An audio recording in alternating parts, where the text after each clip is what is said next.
अब शायद पहलवानों का क्या समझौता हुआ है उसको तो मुझे पता नहीं है, बट मैं आपके चैनल के माध्यम से लोगों को बताना चाहता हूँ कि जो लोग पहलवानों के साथ लगे थे, पहलवानों ने समझौता कर लिया, ऐसा सुनने में आ रहा है। जो लोग लगे थे, जो अपने आप को दलित चेहरा बोलते हैं, बहुजनों का नेता बोलते हैं, अब उनको क्या मिला? तो इसलिए लोगों को समझना चाहिए कि किस आंदोलन के साथ हमें अपनी एनर्जी देनी है, क्योंकि जो दलितों के पास में जो एक्टिविस्ट हैं, बड़ी मुश्किल से एक्टिविस्ट बनते हैं, बड़ी मुश्किल से ताकत बनती है।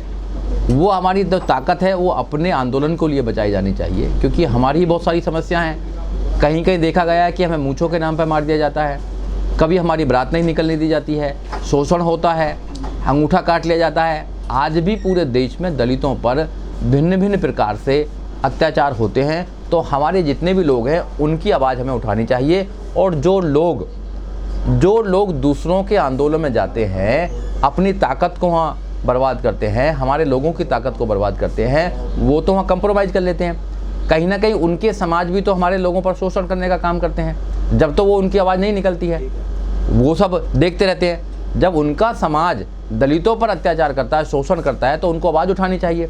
और हम भाईचारे की बात करते हैं। इस देश में सिर्फ अंबेडकर जो वादी है वो संविधान की बात करता है, वो समता, मैत्रिक, न्याय और भाईचारे की बात करता है, और तो कोई भाईचारा करना ही नहीं चाहता है।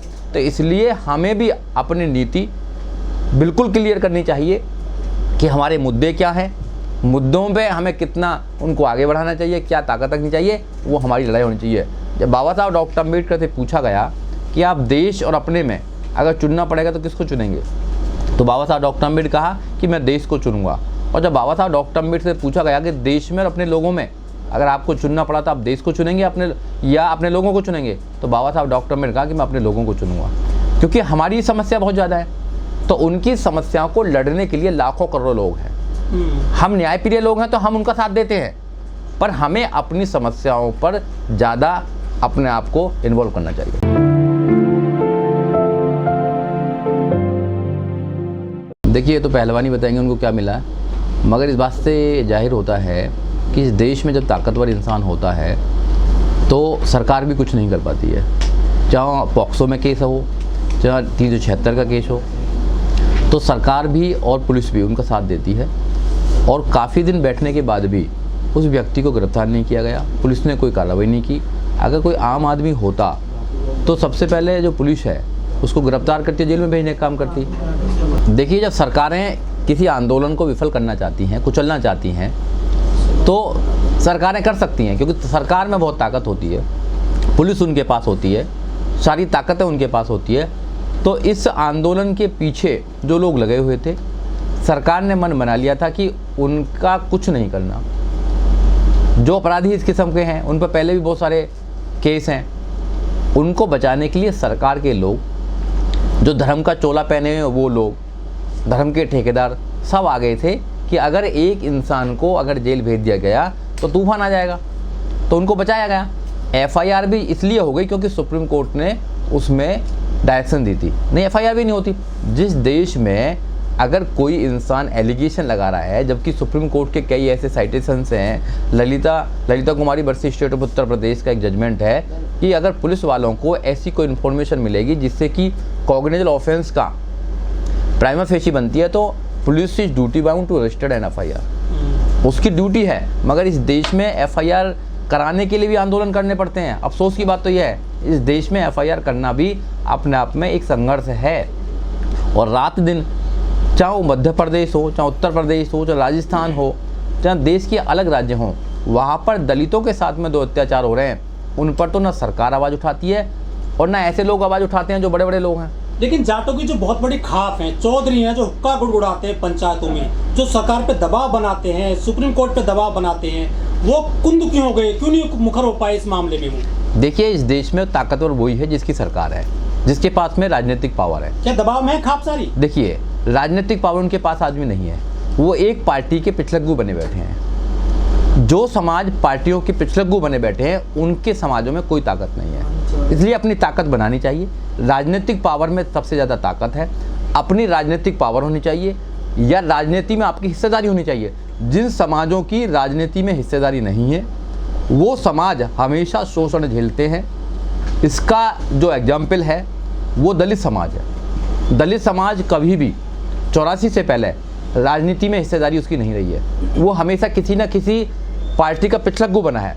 धन्य माननीय काशीराम साहब 84 में पार्टी बनाई, बहुजन समाज पार्टी, और उत्तर प्रदेश में बहन कुमारी मायावती के रूप में 4 बार मुख्यमंत्री बनी। तो दलितों की एक पॉलिटिकल पावर बनी, ताकत बनी, तो उनको कहीं ना कहीं एक सोच आई, अवेयरनेस आई। और जैसे जैसे वो पॉलिटिकल पावर पीछे की तरफ जा रही है या कमज़ोर हो रही है, तो आप उनकी पूरे देश में हालत देख लीजिए कैसे हालत है। ना तो जितनी भी सरकारें हैं उनके विषय में कोई सोचने को तैयार है, ना उनके बच्चे की एजुकेशन के बारे में सोचने को तैयार है। तो इसलिए अपनी पॉलिटिकल पावर को मजबूत कीजिए और अपनी हिस्सेदारी सुनिश्चित कीजिए। कुछ लोग कह रहे हैं कि जो महिला आंदोलनकारी हैं, खिलाड़ी हैं, जो ये तो बीजेपी के कोर वोटर हैं और सपोर्ट करते हैं भाजपा को, तो ये बीजेपी के खिलाफ कोई एक्शन नहीं कर पाए, केवल बृजभूषण को निशाना बना रहे थे।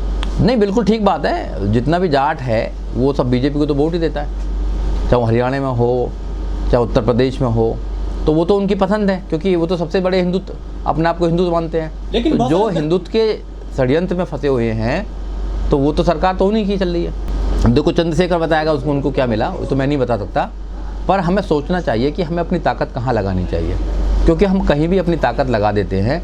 जहाँ हमें ताकत लगानी वहाँ तो ताकत लगाते नहीं है। हमारे पास में संसाधन बहुत कम है, क्या हमारे पास में पावर बहुत कम है, तो उस पावर का, संसाधन का हमें सही जगह इस्तेमाल करना चाहिए। हमें कहीं भी जाकर अपनी ताकत और अपने संसाधनों का दुरुपयोग नहीं करना चाहिए, क्योंकि समाज बड़ी मुश्किल से लोगों को ताकतवर बनाता है, लोगों को नेता बनाता है। उन नेताओं को सही डिसीजन लेने चाहिए। जब नेता गलत डिसीजन लेने लगता है तो उसका प्रभाव समाज पर पड़ता है, जो सरासर गलत है। हमारे लोगों पर झूठी FIR बनाई जाती है, हमारे लोगों को झूठी FIR करके जेलों में डाला जाता है। तो इसलिए ज़्यादा से ज़्यादा हम लोगों को कलम के माध्यम से अपना आंदोलन को जारी रखना चाहिए। हमें सड़कों पर जब उतरना चाहिए जब हमारी अपनी खुद की बात हो। दूसरे लोगों की लड़ाई लड़ने के लिए तो उनके लोग बहुत ताकतवर हैं, सब कुछ है उनके पास में। वो पॉलिटिकल बहुत ताकतवर है, पैसे से ताकतवर है, उनके पास ज़मीन है, जायदाद हैं, सब कुछ है उनके पास। उनको लड़ने दीजिए। जब वही लोग हमारे लोगों पर शोषण करते हैं, तो जब उनका मुँह नहीं खुलता है, तो ये जहाँ पे हिपोक्रेसी वाली बात है, तो वो सरासर गलत है। इसलिए इस देश के अंदर जो अम्बेडकरवादी लोग हैं, सिर्फ वही समता, मैत्री, भाईचारे की बात करते हैं, वही बहुजन मूवमेंट की बात करते हैं। जिनको हम जोड़ना चाहते हैं वो तो हमेशा हमें गांवों में हमें प्रताड़ित करने का काम करते हैं। तो ये तो सरासर गलत है ना।